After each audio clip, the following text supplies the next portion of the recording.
नमस्कार, मैं हूं श्वेता झा और आप देख रहे हैं हमारा खास कार्यक्रम धर्म। आज हम जिस मुद्दे पर आपको जानकारी देंगे वो नौकरी पेशा वालों के लिए बहुत सटीक है, क्योंकि अक्सर हम सोचते हैं कि हमारी नौकरी कब अच्छी हो जाएगी, हमें अपने ऑफिस में मान सम्मान पैसा कब मिलेगा, या फिर आपके खुद का ऑफिस है तो वो तरक्की करके कैसे और बड़ा हो जाएगा। कभी कभी ऐसा भी होता है कि ऑफिस में गए लेकिन काम करने का मन नहीं करता, या फिर सहकर्मियों से अनबन हो जाती है, बॉस से भी मनमुटाव लगा रहता है। जानते हैं ऐसा क्यों होता है? दरअसल ये सब होता है ग्रहों के प्रभाव से, और इसके लिए ऑफिस का वास्तु भी जिम्मेदार है। आखिर कैसे दूर की जाए ऐसी परेशानियों को, आइए आपको बताते हैं। तमाम कोशिशें हो रही हों बेकार, बात बात पर होती है तकरार, नहीं बन रहा काम का माहौल,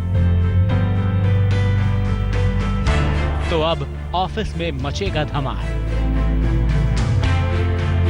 क्योंकि हम बताएंगे ऐसे उपाय जिससे आप करेंगे ऑफिस में कमाल।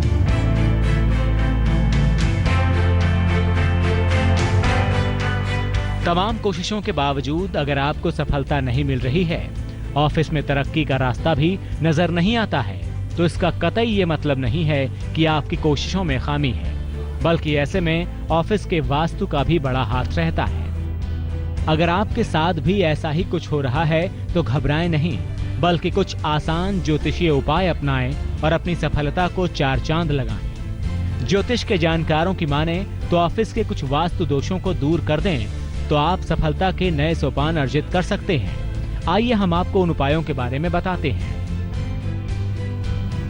हमेशा इस तरह बैठें कि आपकी पीठ के पीछे ठोस दीवार हो और खिड़की ना हो। अगर बैठने की कोई दूसरी व्यवस्था ना हो सके तो खिड़की पर पर्दे का प्रयोग करें।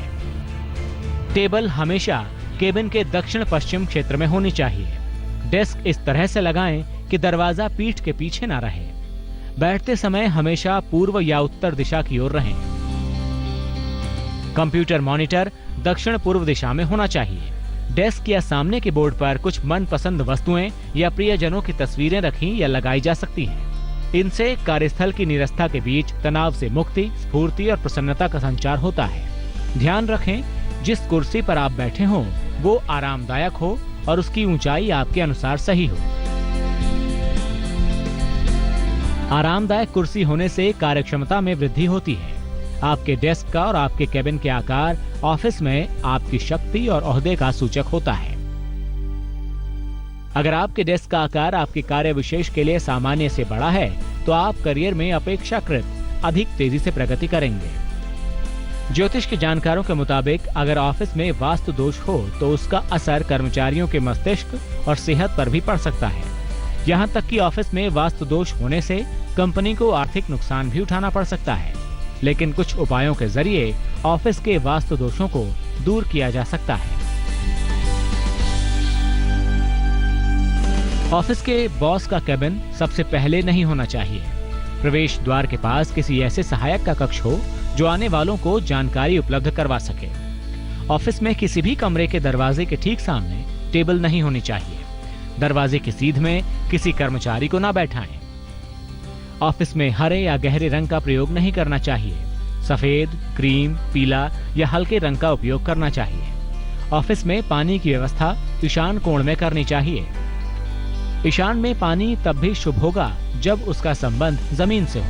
अगर धरातल से ऊंचे स्थान पर पानी रखना हो तो अपनी सुविधानुसार किसी भी स्थान पर रख सकते हैं। कैशियर को ऐसे स्थान पर नहीं बैठाना चाहिए जहां से उसे कार्य करते हुए ज्यादा कर्मचारी देख सकें। कुबेर का वास उत्तर दिशा में माना गया है, इसीलिए जहां तक संभव हो कैशियर को उत्तर दिशा में ही बैठाएं। कंप्यूटर, कंट्रोल पैनल, विद्युत उपकरण कार्यालय के आग्नेय कोण में ही लगाए जाने चाहिए। अगर ऑफिस में वेटिंग रूम बनवाएं तो वायव्य कोण उचित रहेगा। कॉन्फ्रेंस या मीटिंग हॉल भी वायव्य कोण में शुभ माना गया है। एक टेबल पर एक से अधिक कर्मचारियों को नहीं बैठाना चाहिए, इससे काम प्रभावित होता है। ऑफिस के बड़े अधिकारियों को दक्षिण में और छोटे अधिकारियों को पश्चिम में बैठाना चाहिए। ऑफिस में किसी भी कर्मचारी की पीठ मुख्य द्वार की तरफ नहीं होनी चाहिए। ज्योतिष के जानकारों की माने तो ये उपाय न केवल आपके कार्य बल्कि आपके करियर को ऊंचाई तक पहुंचाने में मददगार साबित हो सकते हैं। आगे हम आपको ऑफिस में सफलता के कुछ और भी मंत्र बताएंगे। आप हमारे साथ बने रहिए। तो ऑफिस में तरक्की कहीं ना कहीं वास्तु से जुड़ी होती है। अगर आपकी ग्रह दशा और ऑफिस का वास्तु अच्छा है तो यकीन मानिए आपकी तरक्की कोई नहीं रोक सकता। बेहतर वास्तु से न सिर्फ आप अपनी नौकरी में तरक्की और धन पाने के रास्ते खोलते हैं, बल्कि खुद अगर कोई ऑफिस चलाते हैं तो उसको आगे बढ़ाने के ताले भी खोल लेते हैं। लेकिन अगर आपके सितारे गर्दिश में हैं तो ये परेशानी यूं ही बनी रहेगी। लेकिन आपको घबराने की जरूरत नहीं है, क्योंकि हम आपको बताने जा रहे हैं आपकी राशि के अनुसार ऑफिस में सफलता पाने का मंत्र। देखिए हमारी ये खास रिपोर्ट।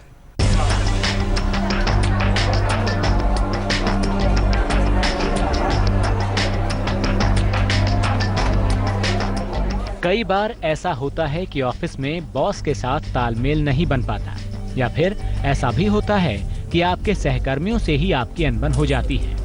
ऐसे में ऑफिस का माहौल तो बिगड़ता ही है, आपकी सफलता में भी रुकावट आती है। इसकी वजह से कभी कभी नौकरी भी बदलनी पड़ती है, और ये सब होता है ग्रहों के बुरे प्रभाव से। तो चलिए हम आपको बताते हैं राशि के अनुसार नौकरी में सफलता पाने के उपाय। मेष राशि, आपका ऑफिस वायु तत्व से नियंत्रित होता है, इसलिए ऑफिस को हवादार होना चाहिए। इसमें हल्के नीले रंग का प्रयोग जरूर करें। वृष राशि, आपका ऑफिस पृथ्वी तत्व से नियंत्रित होता है, इसलिए ऑफिस की दीवारों पर ढेर सारा सामान ना लगाएं। इसमें हल्के हरे रंग का प्रयोग जरूर करें। मिथुन राशि, आपका ऑफिस अग्नि तत्व से नियंत्रित होता है, इसलिए ऑफिस में जितनी ज्यादा रोशनी होगी आपके लिए उतना ही उत्तम होगा। इसमें लाल रंग के शेड का प्रयोग जरूर करें। कर्क राशि, आपका ऑफिस जल और पृथ्वी तत्व दोनों से नियंत्रित होता है, इसलिए ऑफिस को हमेशा साफ सुथरा रखना ही अच्छा होगा। इसमें बैंगनी या गुलाबी शेड का इस्तेमाल करना चाहिए। सिंह राशि, आपका ऑफिस वायु तत्व का ऑफिस है। ऑफिस में खिड़कियां और हवा का आवागमन ठीक होना चाहिए। ऑफिस में सफेद और नीले रंग का मिश्रित प्रयोग करना उत्तम होगा। कन्या राशि, आपका ऑफिस जल तत्व से नियंत्रित होता है, इसलिए ऑफिस के साथ अगर अटैच टॉयलेट हो तो बहुत अच्छा होगा। इसमें सफेद और क्रीम रंग का प्रयोग जरूर करें। तुला राशि, आपका ऑफिस अग्नि तत्व और वायु तत्व का ऑफिस है। ऑफिस में बिजली के उपकरण हमेशा अच्छी तरह देखभाल कर लगवाएं। इसमें लाल और सफेद रंग का मिश्रित प्रयोग करें। वृश्चिक राशि, आपका ऑफिस पृथ्वी तत्व से जुड़ा ऑफिस है। ऑफिस में बहुत सारी कुर्सियां ना रखें। इसमें पीले और हरे रंग के शेड्स का प्रयोग करना चाहिए। धनु राशि, आपका ऑफिस वायु और अग्नि तत्व से प्रभावित है। ऑफिस में हमेशा शांत भाव से रहें, काम पर ध्यान दें। इसमें लाल रंग के या इसके शेड्स का प्रयोग करें। मकर राशि, आपका ऑफिस पृथ्वी तत्व से और थोड़ा सा जल तत्व से नियंत्रित होता है। ऑफिस में कभी भी नशा आदि ना करें। इसमें हल्के नीले रंग का प्रयोग जरूर करें। कुंभ राशि, आपका ऑफिस आकाश तत्व से नियंत्रित होता है। ऑफिस में अगर नियमित रूप से पूजा उपासना कर सकें तो उत्तम है। इसमें सफेद या पीले रंग का प्रयोग जरूर करें। मीन राशि, आपका ऑफिस आकाश और पृथ्वी तत्व से मिला जुला है। ऑफिस में हमेशा साफ सफाई रखें, गंदगी ना फैलाएं। इसमें चॉकलेटी और सफेद रंग का प्रयोग करना अच्छा होगा।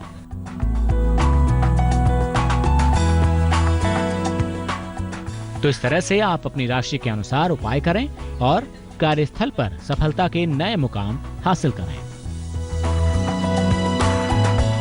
चलिए अब हम आपको ये बताते हैं कि अगर आप नई नौकरी की तलाश कर रहे हैं लेकिन सफल नहीं हो रहे या फिर अपनी नौकरी बदलना चाहते हैं और कामयाब नहीं हो रहे तो अब घबराने की जरूरत नहीं है। कुछ उपायों के जरिए आप कामयाबी की नई ऊंचाई छू पाएंगे। लेकिन कैसे, आइए देखते हैं। जीवन में सफलता और तरक्की पाने के लिए मेहनत के साथ साथ वास्तु और ग्रह दशा का मजबूत होना बेहद जरूरी है। लेकिन अगर आपको मेहनत करने पर सफलता नहीं मिल पा रही है, ऑफिस का माहौल भी आपके अनुकूल नहीं है, तो इसके लिए ज्योतिष के कुछ आसान उपायों से आप अपनी परेशानी को हल कर सकते हैं। आइए हम आपको बताते हैं नौकरी में तरक्की के बेहद आसान और कल्याणकारी उपाय। नौकरी में तरक्की का मंत्र। इंटरव्यू देने जाना है तो घर से निकलने से पहले हनुमान चालीसा का पाठ करें। शनिवार को शनिदेव का विधि पूर्वक पूजन करके ओम शं शनिश्चराय नमः मंत्र का 108 बार जाप करें। रोज शिवलिंग पर जल चढ़ाकर अक्षत यानी चावल अर्पित करें। शास्त्रों के मुताबिक इस उपाय से व्यक्ति को अखंड लक्ष्मी की प्राप्ति होती है। इंटरव्यू देने जाते समय अगर रास्ते में कोई गाय नजर आ जाए तो उसे आटा गुड़ खिलाकर जाएं। जब भी आप नौकरी के लिए इंटरव्यू देने जाएं, तो ओम नमः भगवती पद्मावती रिद्धि सिद्धि दायनी मंत्र का 108 बार जाप कर लें। गणेश चतुर्थी को गणेश जी का ऐसा चित्र घर पर लगाएं जिसमें उनकी सूंड दाईं ओर मुड़ी हुई हो। गणेश जी की आराधना करें, लौंग और सुपारी अर्पित करें। जब भी कहीं काम पर जाना हो तो इस लौंग और सुपारी को साथ लेकर जाएं। श्री कृष्ण के मूल मंत्र का जाप सुबह 108 बार करें। ऐसा करने वाले मनुष्य को सभी बाधाओं और कष्टों से मुक्ति मिलती है। तो इन आसान उपायों से आप अपनी नौकरी में तो तरक्की पाएंगे ही, साथ ही आपको नई नौकरी तलाशने में भी सफलता मिलेगी। तो धर्म के आज के सफर में बस इतना ही। किसी और रोचक विषय के साथ कल हम फिर आपसे रूबरू होंगे। फिलहाल मुझे दीजिए इजाजत। देश और दुनिया की बाकी खबरों के लिए आप देखते रहिए आज तक।